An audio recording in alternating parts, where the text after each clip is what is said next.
what it can contribute to the unfoldment of the consciousness of the person who is its temporary owner. As we become more discriminating and more selective, therefore, more interested in fulfilling the internal need of life rather than its material situations, we begin to develop more refined instincts in art and music and literature and all kinds of important things of this kind.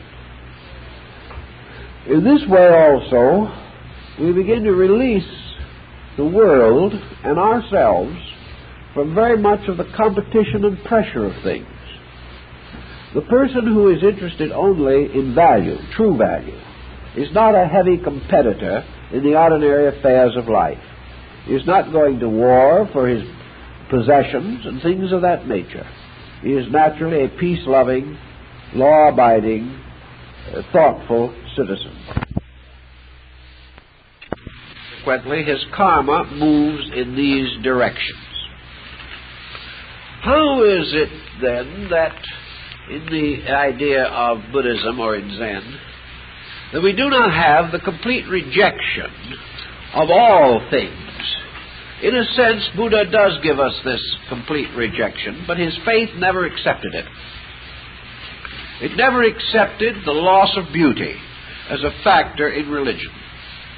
It never lost the fine painting or the magnificent carving. And gradually these were brought to adorn the very temples themselves. The same was true of Christian art. For while Christianity began as a very simple faith, there can be no doubt that men have heaped upon the shrines of their faiths their richest and noblest possessions, given generously and often with great contrition of spirit, as an indication that inner consolation is more important than worldly goods. This type of thing we have always noted. Zen does not condemn beauty, but it does try to make it as simple as possible. Zen also tells us something else about things, namely that we become beggared to the skills and abilities of other people. Today, most of everything that we have, we buy in some degree of completeness. Little by little, we lose practically all creativity in ourselves. We are a great age of buyers, not an age of creators. And we do recognize and applaud those geniuses who produce some extraordinary or unusual work of art, and we probably will fairly generously support them. But the average person is not creative. 25, 35 years ago, it was customary for practically all families to at least have some music in their homes. Music probably mostly meant the piano, or singing, or a mandolin, or a guitar. But these younger people, and often with their parents and friends and neighbors, created music. Maybe not as good as the high fidelity of today, but at least creative. They were doing it themselves. And as a mystical experience in man, actually, to be able to pick out silver threads among the gold on the piano with one finger gives more creativity than a great symphony that you simply listen to and do nothing about yourself. There is no participation. And while appreciation is of great value, participation is of great necessity also. We have ceased to be creative. Zen would like to bring this back. It would like to do it through the encouragement of the whole concept of folk art and folk lore. It would like every person to be able to do something himself. Where the Zen people came from, Japan and China, they had one advantage that we do not have. Their families and their training had much to do with skill in writing. In Japan and China, writing is an art, and the written forms are considered as beautiful as pictorial design. When you write a beautiful poem, and you are a fine, have a fine example of writing, you are a good man with the brush. If you have this, you have produced a work of art in which your thoughts have been expressed through a very skillful use of your writing materials. Thus, most of your Orientals are halfway on the road to be painters by the time they are 10 years old, because they have learned so marvelously to handle their brushes.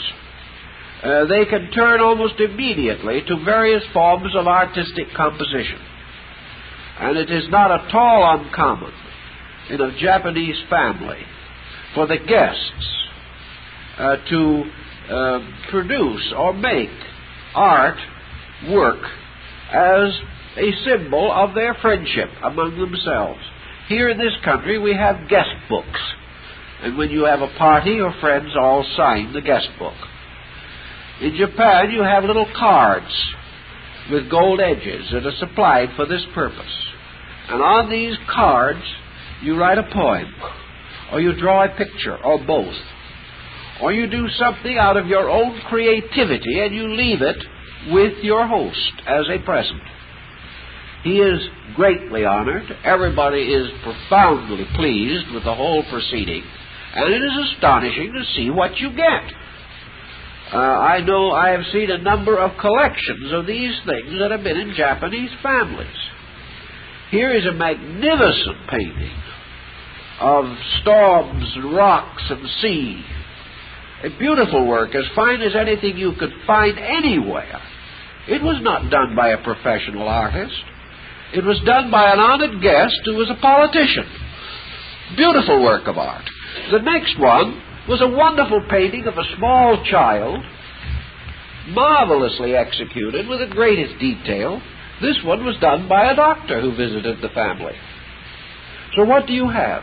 You have engineers that are ivory carvers. You have doctors that are painters.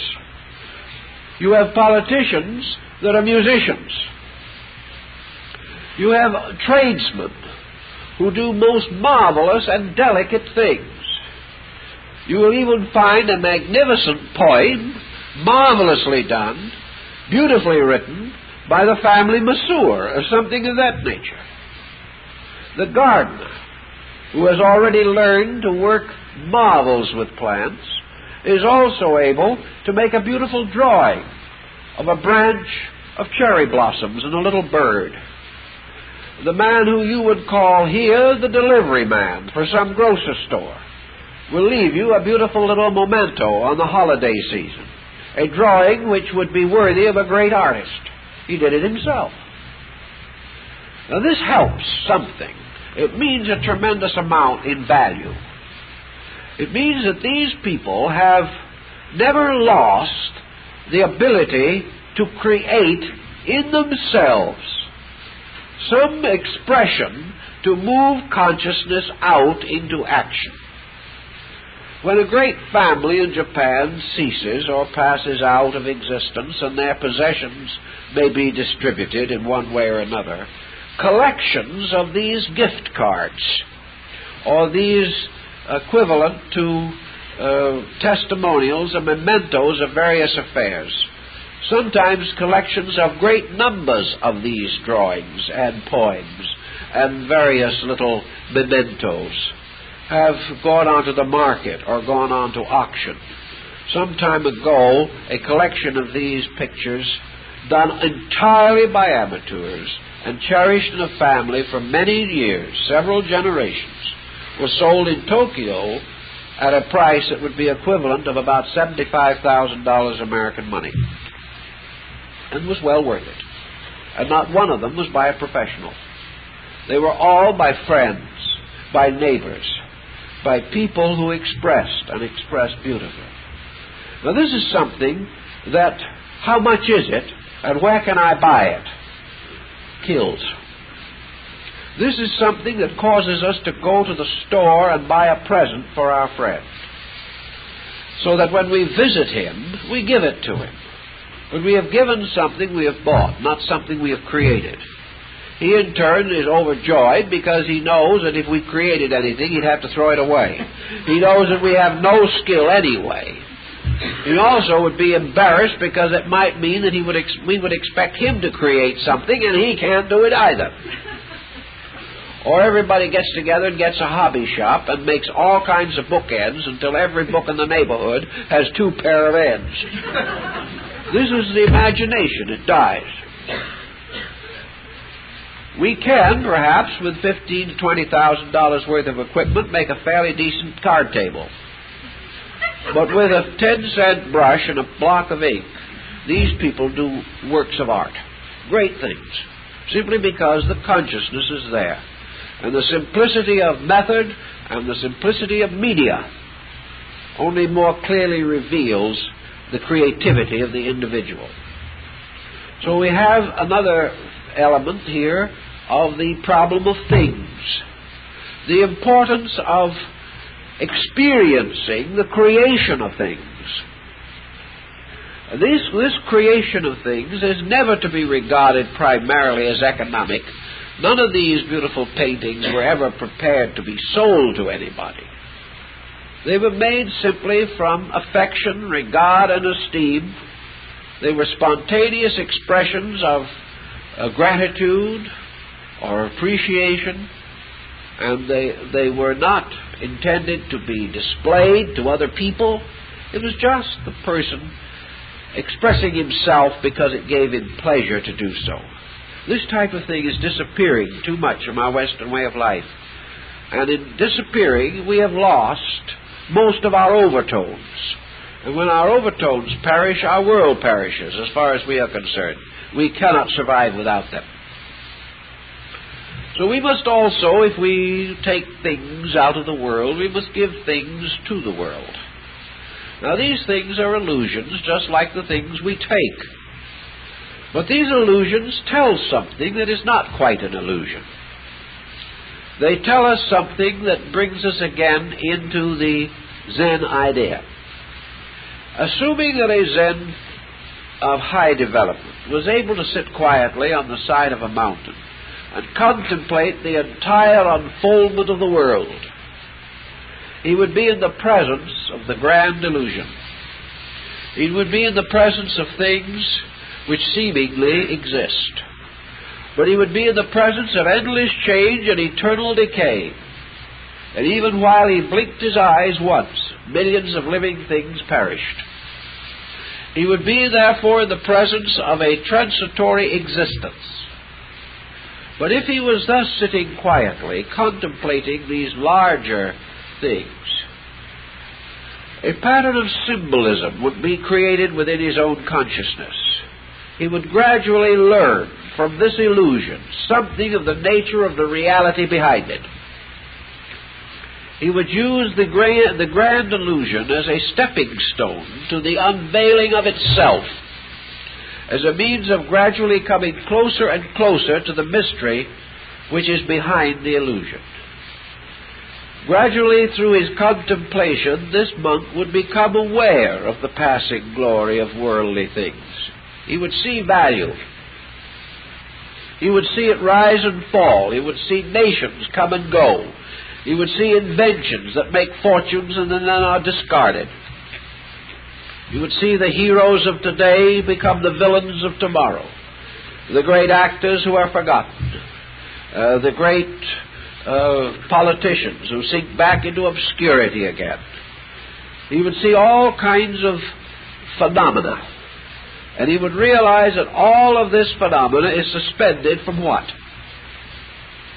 And you come to the basis of the Zen concept of the Huayan doctrine, namely that all of these things are suspended from the void. The only thing that is real is this unknown, this thing which has neither beginning nor end, neither cause nor effect, but is the mysterious eternity into which all things are apparently retiring and declining again. Phenomena disintegrates into space, into eternity, into vacuum, into the void. into the depthness of things. And out of it gradually, the Zen monk would come to the conclusion, or come to the realization, that all this phenomena with its interplay and infinite relationship has one lesson to teach, one valid and authentic report to make, and that is the gradual revelation of the meaninglessness of itself. Therefore, all illusion is here for man to experience. For man's power to experience is limited to the experience of illusion. Man cannot experience reality. He cannot experience the void. He can experience anything else. But reality is beyond his comprehension, beyond his power to experience. Therefore, he must approach it by experiencing that which is not it. Now, it's the same way, in a more humble manner, with the problem of things. We discover what are the more valuable things, usually by discovering first those things which are not valuable. Why is this so? Simply because we can only determine value by experience. And we can only come to experience through the discovery of non-value. Judgment arises as the result of experience. It cannot anticipate it. A man cannot therefore be right before he has experienced. In this way, the correct judgment is always the last experience of the thing. Because upon this, and upon this final experience alone, all previous experience converges. It is not possible, therefore, to be right in the first place and prove it later. You have to have the living proof growing and moving within yourself. Otherwise, you cannot know rightness. You cannot know which is value. So you have to outgrow the things which gradually prove that they do not help. A person placing great faith or trust in another individual is deceived. And in this experience we are deceived many times, for every person has trusted the wrong individuals time and time again. But gradually out of this disappointment, this disillusionment, in which we always blame the other person, but actually the blame lies in our own inability to sense value. But we pass through bitterness, we pass through antagonism, we turn against society, we hate everybody. We become afraid almost of our fellow man. We doubt his every thought and move, and we go on negatively in this way, continually hurt and continually hurting, and constantly afraid. Finally, this house of cards falls apart altogether. We ultimately realize that we cannot live with fear, that we cannot continue to hate without being sick and miserable. And no matter what anyone ever does to us, it cannot be as bad as what we are doing to ourselves by continuing this negative pattern. So sometime, somewhere, we wake up. And the moment we wake up into a value. We have outgrown something. We have come, therefore, to a new standard of what is important. And that which is important value is ultimately that which is of value. We do the same thing with our own personal appetites, our emotions, our ambitions. We pass through these circles and cycles in which we turn karma upon ourselves by the false efforts to press value where it does not exist. Ultimately, we relax. And the Zen monk takes the attitude that if we can relax completely, relax into the existent rather than into the existing, that suddenly we live in a universe in which we do not really need to own anything. We have things, we use them, we earn them if necessary. We are not going to become dependent upon other people. but ownership, possession, and the vast area of so-called status elements simply disappear. The individual becomes too concerned over the realities of life to permit himself to remain hypnotized by things of no importance. This is an experience. He is growing. So value has, in material things, the power to gradually disillusion us about these very things. And then we come to other material possessions which seemingly are more important. We come to the little Korean bowl, which is not in any way associated with the pressure and stress of our ordinary accumulation, but perhaps in the terms of material things could cost a pretty penny, particularly now. What is our attitude toward this? We can say to ourselves, we can sell it. Maybe we can have several $100 or $1,000 or $2,000 and buy an automobile. But then the other individual who has it says to himself, where is my value? Is my value in this automobile or is my value in this bowl? What is important to me as consciousness? What is the value of this thing in comparison to some other thing? And he may say, this thing gives me peace of mind. This gives me relaxation. I feel better. I'm happier. I feel a warm, intimate kindliness come over me when I look at this little bowl.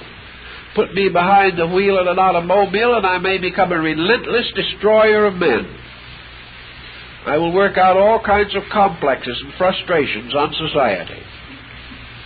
Or perhaps I will make a lot of trips to places where I had no real intention of going. And as the Chinese observed, when they gave him an ox cart, he was traveling so fast he no longer could see anything anyway. There is no way of traversing, as the Taoist monk says, the path of life that is as dramatic as to go on foot.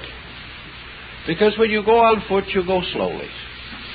Every beautiful scene, as you turn a little corner, you can pause and consider. You live in a world that is larger because you are traveling more slowly. After a while, you travel very fast. The world feels very small, appears to get smaller every day, and one morning you wake up with the delusion that you can conquer it. Men who walk seldom attempt that, because they see the infinite diversity of life as they proceed. So again, what are the important things? One great Oriental artist said the most important thing he had ever seen was a little flower growing out from under the edge of a stone. In that moment he received a Zen enlightenment. The sensitivity of this situation suddenly produced the strange result that is called satori. It was the sudden sensing of kinship with life. And there is nothing in the world in the form of pots and pans and all kinds of gadgets that could possibly bestow this. Because here was something that had its primary ingredient, namely that it was natural, that it was eternal, that no one had to own it, that no one cared. But in this thing was something no one could own, something utterly beyond all ordinary value. And there's another thing that's interesting about this type of thought. What would have happened if two men, one Asiatic and the other a Westerner, had both seen that little flower growing under the edge of the rock? Now what would have happened? Supposing they were both good men. The Easterner simply stood very quietly and looked at it and allowed the meaning of it to possess him. The Westerner also looked at it. He was profoundly moved. He was deeply touched. It was such a precious thing that he had to pick it and put it between two sheets of paper and save it forever. So out of sheer affection, he killed it on the spot, which is our typical way of doing things. He couldn't leave it alone. The Eastern man did not need to pick it, because it was always in his heart from that moment on. He could recall it at any instant. And maybe 20 years later, with a brush on a piece of silk, he could have drawn it again, with all its perfection. for he would have accepted it into himself and then allowed it to move out of himself again onto a piece of silk. It would have been somewhat strangely changed, more symbolical, perhaps even simplified from the little mystery of itself. But to the Easterner, life was there, not to destroy, but to admire, not to take, but to leave, not to interfere with, but to bless. Whereas in the West, what we want, we must take. What we desire, we must have. And we sort of have a feeling that all things exist in order that we can pick them. We mean well, but we have trouble with this flower in the crated wall. We have trouble with it. We have the tremendous desire to possess it. This is the essential difference between the person who can enjoy the thing, who lives in a world of things that are all his, because he has never claimed any of them. An individual who, because he has never claimed them, can never lose them. And they all fit together to form the Satori experience. They give to this individual something of the mystery and the grandeur of space itself. So when we go into value in terms of things, everything that is alive has its own value. It is itself. Everything that is not alive, in the sense of still a growing organism, things like little pots and vessels and fabrics and things like that, in which there is no longer the inherent vitality of continuous growth. Where this is absent, then a new value has come in, a kind of life which is now a combination of the materials and the genius which fashioned them into something. So that in each of his little vessels, the soul of the potter still lives. In each of his fabrics, the master weaver has a certain continuance. And there is a different kind of aliveness. The aliveness of creativity. The aliveness of noble example. One of the things that we can gain from great art, or the wonderful crafts of the world, is a revival, a refreshment of our faith in men. Today it looks so easy to say that there are not many good people left in this world. And we look back over history and we read of war and plague and pestilence. We say there probably never were many good people in this world. This world has been a pretty selfish place. And then we find the little bowl.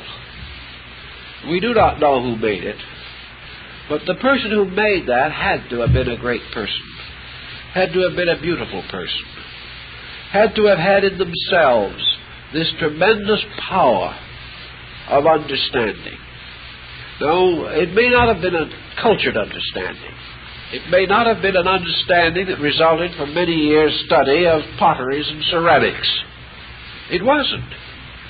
It was simply the understanding of the individual who needed a bowl for his tea. It had no thought of being an artist whatsoever. But he had to live with his bowl. He could only make it the way he felt it. It took him probably all of 2 or 3 minutes to spin it out on a wheel. But he had to do it himself. And it had to be something that he could say, I will drink my tea from this because I like it. So in a strange way, in this simple way, this craftsman, this simple farmer perhaps, has created or revealed the great artistry of the human soul. He has caused to come out of himself something of exquisite beauty, something that the ages will admire. Now all over the world, things of this kind have been done. They've come from simple people. They've come from the rich and the poor. They've come from every level of society. And everywhere they tell that inside of man there is a yearning for that which is good. A determination to express some inner conviction. There is an honor, an honesty, and an integrity tremendously found in folk art. whether it be African or Asian or American Indian or wherever it comes from. It is simply honest love of good things. Too poor to buy them, but not too poor to make them. These people probably consciously would love to have bought a bowl and paid a great deal for it, and have been able to drink their tea out of a cup that was as fine as that of some mandarin. But they couldn't. Because they couldn't, they did not buy. They became great by creating. And there is no greatness in buying. There may be selectivity, but there is not the greatness of creation. So in these things, we get a realization that inside of man, there is a universal value. It is his own value. We don't say that this universal value comes from one source and that sometime all bowls will look alike, that there will someday be a perfect bowl. Actually, that someday is this moment. This moment there is a perfect bowl. These great things have already achieved perfection in an instant. And having achieved perfection, they have fulfilled themselves. And while they are great and wonderful things, and we admire them, the great person is not even going to worry about them, other than to be kind and guard them gently, because he knows that someday that bowl will be broken. It may take 100 years, it may take 1,000 years, but ultimately all of these beautiful things will disappear. Others may take their place, or perhaps we will lose this sense of value entirely and drift into a lower level of function, which I hope does not occur. But actually, the value of these things is first in our appreciation. But actually, more than that, the great value was in the revelation of the soul of the Creator. Each human being performing his own satori, performing his own revelation of the great meditation of life.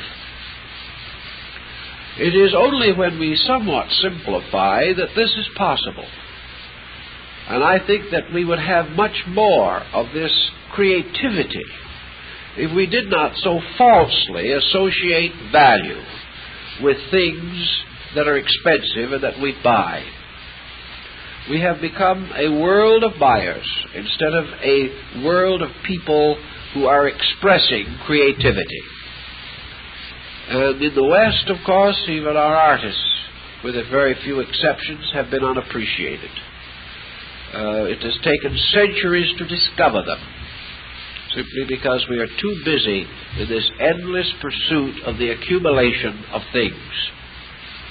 And our present state is a monument to this, the natural karma of it. And unless we learn this lesson and break through the pattern, we will go on creating this situation for centuries yet to come. So we can now summarize a little bit our problem of things, and things as term of value. Things are valuable, perhaps, as mirrors, which we can hold before our own faces. Whatever we like, whatever we say we want so badly that we have to go out and buy it, perhaps as a luxury that we just feel we need, what does it mean? Are we buying something that is really fine? Are we telling a story about the desire to release soul power, or are we merely telling of an ambition to accumulate? There's a great deal of difference between a collector and an accumulator in art. An accumulator may have a wealth of possessions and have very little appreciation. An accumulator may hire agents to do most of his buying for him.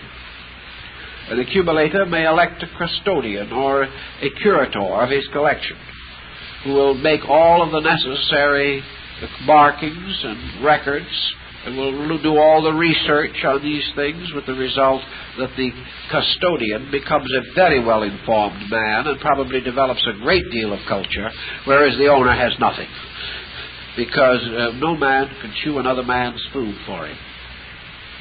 So the actual problem of what you choose, what you sacrifice, how you decide these things should give you a little insight into your own place in the evolution of your own consciousness.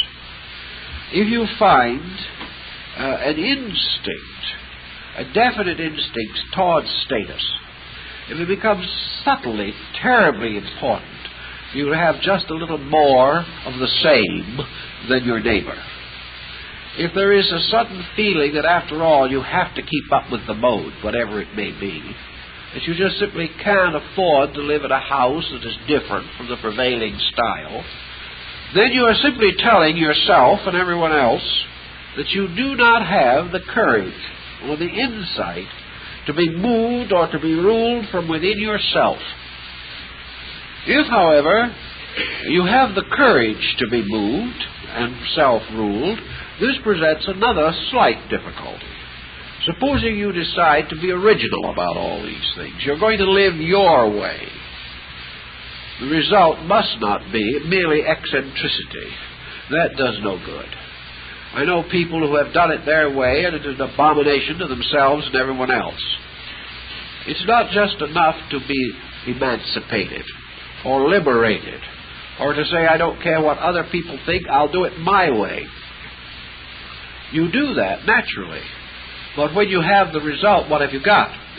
And if the result is no good, it is no better because it is your result than it would be if it was anyone else's.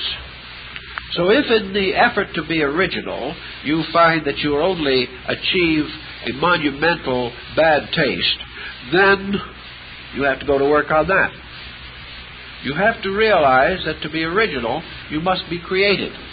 You have to have the internal insight, so that originality is always within law, that it is always the application of proper principles. You can be original in color just as much as you want to, but you can never break the harmonic patterns of color without creating discord. You can compose anything you want to on the piano, but you must keep the rules of harmonics and melody or you're in trouble. So when you decide that you are not going to be one of the herd and are going to do your own deciding and determine your own values, then you have to be sure that you can do so. That this liberty is not merely license. To attain this end, of course, we have the problem of the gradual refinement and development of taste factors. And the person who tries to be eccentric too soon is only a rebel. He is not outgrowing the situation which he is trying to leave behind. He is in defiance. He is not in recognition of value. So you have to have the power and the skill to do these things better. And this means that you have to gradually develop a better level or standard of value. The things that you choose must be chosen because of their own betterness. I've seen a number of examples of this type of thing working, in particular the western part of our own country. There are some very beautiful homes in this area. When I mean this area, I mean Southern California. Many of these homes, I would say the majority of them, are not expensive homes. There are many very expensive homes, but they're not usually the best ones. Many of them represent no more in an investment that the average person has put in a tract house. But they have indicated that the individual himself, the family, had discovered something of Satori. There was something good about these houses. There was something that showed a great simplicity, a wonderful natural dignity. And it was economical also, because it is much easier not to have bad things than it is sometimes to afford good ones. Therefore, quietude, simplicity, and directness mark a number of fine homes. And they also show the dawning appreciation of good art, good value, perhaps only in a simple object, but no longer the great cluttering, no longer the mass of things. Also, I remember visiting a very interesting apartment in New York City many years ago. It was one of these old brown stone fronts. and from the outside it looked as though it belonged to a decadent period of the gay 90s in New York life. But when you went inside, you moved from this very obvious exterior into an inner world that told the story of the owner completely. A world of beauty, of great taste, a world of wonderful things accumulated over a lifetime, but with great discrimination. And this same person had not only had these wonderful things, but was completely free of the sense of ownership. They were not important or beautiful or valuable because they were his. He simply lived among them with the full experience of the fact that one of these days they would pass to someone else. He had no definite desire to hold on to them. But he said, as they move by as beautiful pictures, I can look at each one and be refreshed by it. And this type of thing does come into the lives of people. Now, I've noticed also that students of religion and philosophy and metaphysical and mystical matters have neglected this phase of their lives for the most part. They have sort of felt that life was a problem of study, that they had to meditate their way to nirvana as quickly as possible, or that they had to in some way leave all this world behind long before they had outgrown it. This is a mistake. You don't leave anything behind wistfully, sorrowfully, longingly. Actually, we move through philosophy through a continuing experience of values. Our philosophers in education and our scientists would be much better people if they loved art, if they loved the gentle things of life more sincerely, if they developed great taste in these things, a great discrimination, that you could see shining through their lives these few fine, simple evidences that their inner consciousness was working. If this could happen, we would have a much better civilization than we know now. And in the processes of meditation and mystical growth, if people were able to prove their growth by their discrimination, if they could prove that they're better people simply because everything they do is done with a better understanding of value, we would find that the very demonstration of value would in turn move in upon these people and help them to grow more rapidly. All things being equal, you are a custodian of your environment. You are a custodian of everything that you have. It is either helping you or hurting you. You're either using it or abusing it. And through gradually clarifying the life around us, we reveal the integration of the life within us. This is all very important. It's something that's hard to talk about, but it's something that once it is experienced becomes tremendously meaningful. Esotericists in general, advanced psychological students, students of comparative religion and the great philosophies of the world, should all of them be thoroughly aware of the great values of art, music, and literature. They should have these values so clear that the discipline of simplicity is moving in upon their conduct. All cluttering, all confusion, all conflict over things should be gradually but inevitably fading out.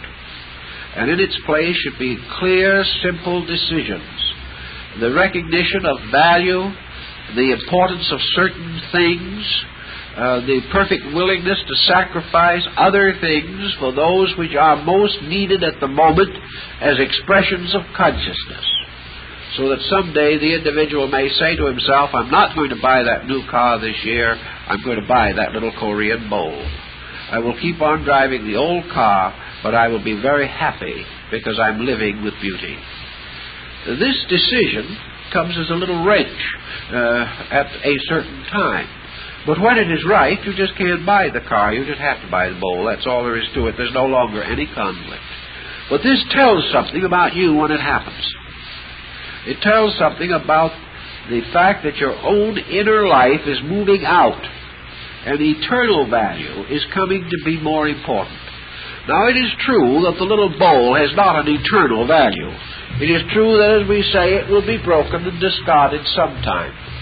But the little bowl has peculiarly captured an eternal rhythm.